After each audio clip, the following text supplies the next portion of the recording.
Hola, ¿cómo están? Espero que se encuentren muy bien, en compañía de su familia y resguardados. Como saben, por cuestiones de la contingencia, pues no hemos podido tener clases de manera física. Ya han tenido la oportunidad de revisar lo que son los apuntes. Sin embargo, en esta ocasión quiero hacer un repaso respecto de la materia de derecho bancario y bursátil, poder tratar algunos temas particulares, hacer un repaso general más o menos de qué podría venir en su examen y cómo se va a llevar a cabo este. Bueno, sin más preámbulos, vamos a hablar sobre derecho bancario y bursátil. Como saben, su examen es el día 29 de abril. Y recordemos, vimos la unidad 1 acerca de qué son las finanzas. Dijimos que era una rama de la economía que estudia el movimiento del dinero entre las personas, las empresas o el Estado. Vimos que era el sistema financiero, que es el conjunto de instituciones, medios y mercados que hacen posible que el ahorro de dinero de los agentes económicos vaya a parar a manos de los demandantes de crédito. Vimos que era derecho financiero, que es un conjunto de normas jurídicas que regula la actividad financiera del Estado y las restantes entidades públicas, territoriales e institucionales, con el fin de obtener ingresos y los gastos que tales sujetos destinan al cumplimiento de sus fines. Vimos las características del sistema financiero, que eran las instituciones que realizan la actividad financiera, los medios de pago, ya sea a través de los títulos de crédito como cheques, talones, pagarés, letras de cambio, etcétera, los mercados en donde se realizan estas transacciones, ya sea de forma física o se realiza a través de internet. Vimos que eran los activos financieros, vimos los intermediarios financieros, que son aquellos de que van a ayudar a conectar lo que es la economía de un mercado a otro. Vimos que el sistema financiero y bancario en México se encuentra consagrado en el artículo 28, párrafo sexto. También hablamos acerca de lo que es proyectar y coordinar la planeación nacional, que son las actividades de la Secretaría de Hacienda y Crédito Público. Abarcamos lo que es las facultades de la Comisión Nacional Bancaria y de Valores, como realizar la supervisión de las entidades federativas, fijar reglas para los activos, fungir como un órgano de consulta financiera, autorizar a las personas para que realicen operaciones con el público, ya sea de asesoría, promoción, compra y venta de valores, investigar actos o hechos que contravengan la ley de mercado de valores, entre otras más. Vimos también la ley para regular las agrupaciones financieras, que tratan de regular a los intermediarios como los bancos, las cooperativas, las asociaciones no bancarias, establecer las reglas para la constitución e integración de los grupos. También vimos lo que es la Ley General de Títulos y Operaciones de Crédito, que hablaba de cómo se llevan a cabo cada uno de estos, cuáles son sus formas, qué es los elementos principales, que era la emisión del título, la forma en la que se expiden, los endosos, el aval, su aceptación y transmisión, así como los derechos y obligaciones que derivan de cada uno de estos. Vimos la Ley Federal de Instituciones de Fianzas, algunos aspectos del Plan Nacional de Desarrollo. Eh, Eso es en términos generales lo que fue la unidad 1. Respecto a la unidad 2, hablamos de lo que era el derecho bancario, que este es aquella rama del derecho público que va a regular el comercio del dinero y el crédito, va a regular aquellas instituciones bancarias en cuanto a su organización, estructura y funcionamiento, así como la manera en la que el Estado va a tener su intervención. Vimos que hay una relación entre el derecho bancario y el derecho bursátil. Generamos también lo que es la autonomía del derecho bancario, es decir, de que no importa quién esté gobernando, el Banco de México va a estar resguardado bajo sus propias normas, bajo sus propias leyes, y nadie puede estar haciendo injerencia en cómo se van a emitir determinados movimientos en la banca. Vimos las fuentes del derecho bancario, que son las fuentes primarias, como la ley de instituciones de crédito, la ley del mercado de valores, la ley para regular las agrupaciones financieras. También vimos de que se emiten normas de manera supletoria, como por ejemplo las cuestiones bursátiles. Vimos también que la clasificación de las operaciones bancarias se dividen en tres, que son activas, es decir, cuando el banco otorga un crédito; son pasivas, cuando la institución bancaria recibe dinero por parte del cliente; y de manera neutra o accesoria, es decir, cuando el banco no recibe ni otorga créditos, sino que realiza operaciones de mediación, ya sea dar giros a un cobro, como agente recaudador del Estado, custodia de valores, etcétera.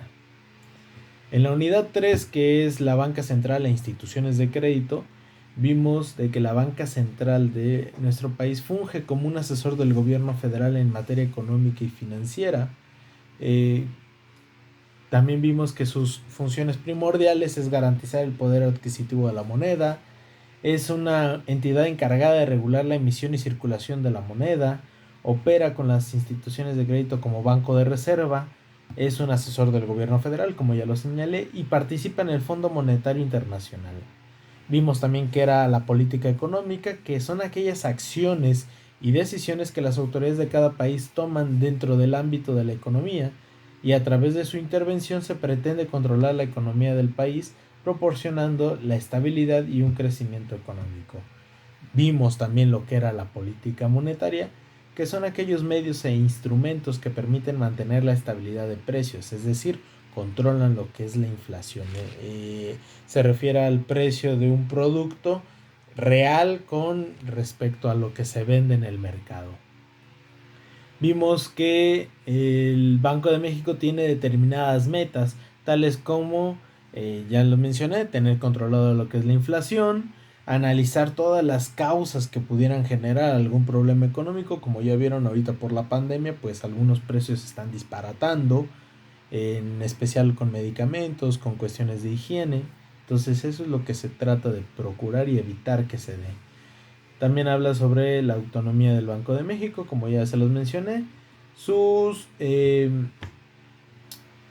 funciones principales, que están en el artículo 28, párrafo séptimo, habla sobre las facultades exclusivas, que es la acuñar la moneda, establecer atribuciones en materia de política cambiaria, lo que es el peso mexicano versus el dólar; regular los cambios, la intermediación y los servicios financieros; y otras dos funciones que son, como ya lo mencionamos, operar como un banco de reserva y prestar servicios de tesorería.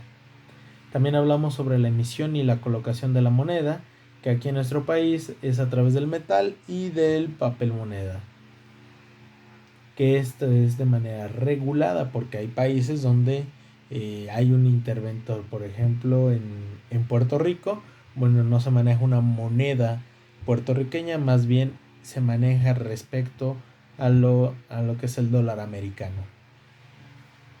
Vimos que eran las instituciones de crédito, que son aquellas empresas constituidas bajo una forma asociativa y cuya finalidad está destinada a captar capitales ociosos, dándoles una colocación útil. Hablamos de instituciones de depósitos, instituciones de ahorro, financieras, instituciones hipotecarias, fiduciarias, de capacitación y de banca múltiple. Vimos que la banca tiene tres funciones principales, que es administrar el ahorro y transformar el ahorro en créditos, así como administrar el sistema de pagos. Hablamos de las instituciones de banca múltiple, que son aquellas que realizan más que otorgar ciertos créditos; y también están lo que son las bancas de desarrollo, que es la que van a ayudar a, eh, a lo que es la administración pública federal. ¿Qué operaciones realizan los bancos? Bueno, vimos que pueden recibir depósitos, aceptar préstamos, otorgar créditos, emitir bonos bancarios, efectuar descuentos y otorgar préstamos, expedir tarjetas de crédito y de débito, operar con valores en los términos de la ley de mercado de valores, operar con documentos mercantiles, prestar servicios de caja de seguridad y expedir cartas de crédito, entre otras actividades. Vimos que son dos tipos de operaciones. Primero las pasivas, que es cuando el banco funge o tiene obligaciones con los ahorradores o depositantes. Eso es de forma pasiva. Y de forma activa, que son derivadas del otorgamiento de un préstamo o crédito bancario. Las pasivas están las cuentas de ahorro, las cuentas de cheque, las inversiones y los certificados de depósito, mientras que en cuestiones activas están las tarjetas de crédito, el crédito empresarial, el crédito hipotecario, etc. Vimos lo que eran los intermediarios financieros, vimos los grupos financieros, que son todas aquellas asociaciones que se encuentran reunidas en una sola entidad, que tienen su propia regla. Hablábamos también de la sociedad controladora, los casos en los que esta se puede suspender y cuándo se puede revocar un grupo financiero. ¿Qué más? Vimos lo que es la expedición, la inspección, la vigilancia y la revocación de los grupos financieros, que todo esté en orden, que las cuentas estén sanas, que todos los miembros del grupo financiero tengan sus propios cuentas y que éstas se encuentren al 100%, que no tengan deudas. De lo contrario, podrían caer en una circunstancia de suspensión o revocación de los grupos financieros o de sus propias inversiones. Vimos que era el derecho bursátil, es decir, todas aquel conjunto de normas jurídicas que regulan los valores, que son todas aquellas acciones, todo aquello que representa dinero. Entonces, vemos que mientras el derecho bancario se encarga de regular lo que es las instituciones de crédito, el derecho bursátil se encarga de regular toda la forma en la que se expiden títulos con valor económico en nuestro país.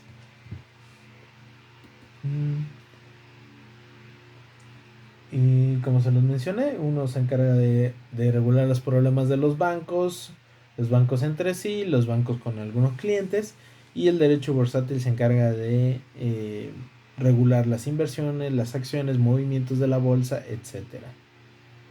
Vimos las fuentes del derecho bursátil, que es la ley de instituciones de crédito, la ley del mercado de valores, la ley del Banco de México, la ley de sociedades de inversión, la ley federal de instituciones de fianzas y demás.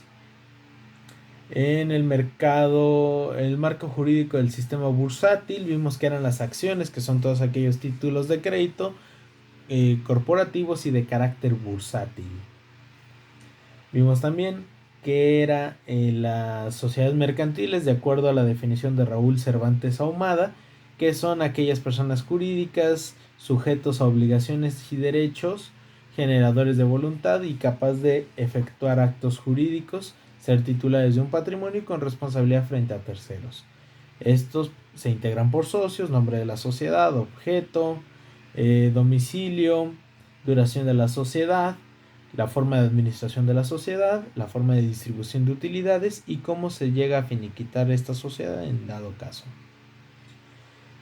Vimos las disposiciones generales de la ley de títulos y operaciones de crédito, así como de la ley de mercado de valores, la ley de sociedades de inversión, la ley de agrupaciones financieras y la normatividad bursátil secundaria, es decir, aquellas normas, leyes o disposiciones que van a complementar al sistema bursátil mexicano, como la Constitución Política Federal, el Código de Comercio, el Código Fiscal de la Federación, el Código Penal Federal, el Código Civil Federal, incluso la jurisprudencia. Eso es en cuanto a la unidad 6. En la unidad 7 vimos la regulación jurídica de la oferta pública de valores, que es una operación bursátil, cómo se da la oferta de acciones, lo que es la intermediación en el mercado de valores, que es tomar fondos de un agente económico para prestárselo a otro y así poder realizar el movimiento económico, lo que se conoce coloquialmente como jinetear el dinero. Vimos que son intermediarios bursátiles: la casa de bolsa, las instituciones de crédito, las sociedades operadoras de sociedades de inversión, las sociedades distribuidoras de inversión y demás. Vimos que la ley supletoria es la ley de sociedades mercantiles y el Código Civil Federal. También vemos facultades de la Secretaría de Hacienda y Crédito Público en el mercado de valores. Checamos lo que eran las características de la operación de valores, lo que es la Bolsa Mexicana de Valores, el DEXDER, el CIFICAP, que son los principales emisores de valores y los instrumentos que emiten. Vimos que eran los CETES o certificados de la Tesorería de la Federación. Vimos los PAGAFES o los pagarés de la Tesorería de la Federación, la participación del gobierno federal, los bonos de desarrollo, la iniciativa privada, que es el papel comercial y los tipos de papel comercial, que son el recibo, la letra de cambio y el pagaré. Vimos también lo que eran las sociedades nacionales de crédito, las aceptaciones bancarias, el pagaré bursátil, entre otros temas en esa unidad 7. Vimos también en la siguiente unidad, que es la 8, el derecho monetario. Y ahí es en donde nos dio cuenta que son un conjunto de normas o disposiciones que regulan la acuñación, el valor, circulación y cambio de la moneda como instrumento de pago en un país. Entonces vimos concepto de derecho bancario, derecho financiero, derecho mercantil, derecho bursátil y derecho monetario, que son 5 temas importantes. Vimos también de que el derecho monetario está regulado en el artículo 28, párrafos 6 y 8 constitucional. Vimos lo que es la teoría jurídica del dinero, es decir, que la moneda se crea para facilitar el intercambio de bienes materiales y superar las limitaciones que existían con el trueque. Vimos las funciones de la moneda, que son funciones exclusivas, que es satisfacer la liquidez y ser una unidad de cálculo económico respecto de cuánto vale un bien, ya sea mueble o ya sea inmueble. ¿Qué es la liquidez? Es la necesidad de disponer de un bien económico de rápida vendibilidad para hacer eficientes los intercambios interpersonales. Vimos funciones no exclusivas, que se refiere a conservar el valor, el poder de la compra. Funciones no pertinentes, que es hablar sobre cuánto tiempo dura una moneda, cuánto vale una moneda en un determinado momento de nuestra historia o de nuestro país. Y las funciones virtuales, es decir, cómo se están manejando las transacciones a nivel global. En este caso, cómo hacemos las transferencias por PayPal o por alguna otra de las redes. Vimos los enfoques básicos del derecho monetario. Vimos el enfoque del derecho interno, que era todas aquellas normas que regulan a un país. Vimos que es derecho público, bueno, que son todas aquellas normas que regulan las relaciones de estados entre sí y la forma en la que estos se vinculan. Vimos que era el derecho privado, que es regular todas las relaciones de personas con diferente nacionalidad, el derecho de los extranjeros y cómo se va a aplicar las normas en un país determinado con respecto a los que no sean nacionales de ahí. Vimos el derecho transnacional y finalmente en la última unidad checamos qué era la convertibilidad de la moneda, que es el valor que se fija a una moneda con respecto a otra, o sea, cuánto vale el peso frente al dólar, cuánto vale un quetzal, por ejemplo el de Guatemala con respecto al de México, etc. Vimos los tipos de convertibilidad, que es la restringida, la plena, la externa y la interna. Vimos la libertad de cambios y la intermediación del Banco Central en las operaciones cambiarias. Y finalmente lo que era la moneda en su curso legal, los ámbitos legales de la moneda. Hasta ahí ya les hice llegar yo a cada uno de ustedes a través del grupo lo que son los apuntes para que podamos analizarlos. Hasta el momento hemos recibido algunas dudas y estos son los que he estado resolviendo hasta el momento. Ahora bien, ¿qué les recomiendo? ¿Qué les pido de manera muy atenta? Por favor, háganse una guía, estudien esos temas, por favor, chequenlos. vamos a hablar sobre lo que es, ahorita les digo que es, que viene en el examen, viene que es derecho bursátil, que es derecho financiero, que es derecho bancario, fundamentos constitucionales, las leyes que sean las fuentes del derecho financiero, um, las funciones de la moneda, qué es el derecho internacional público, qué es el derecho internacional privado, qué es la intermediación financiera, qué es la intermediación bursátil o bancaria. Vamos a tratar lo que son las operaciones activas, operaciones pasivas y los tipos de convertibilidad. Entonces vayan checándolo, no está tan complicado, chicos, para que vayan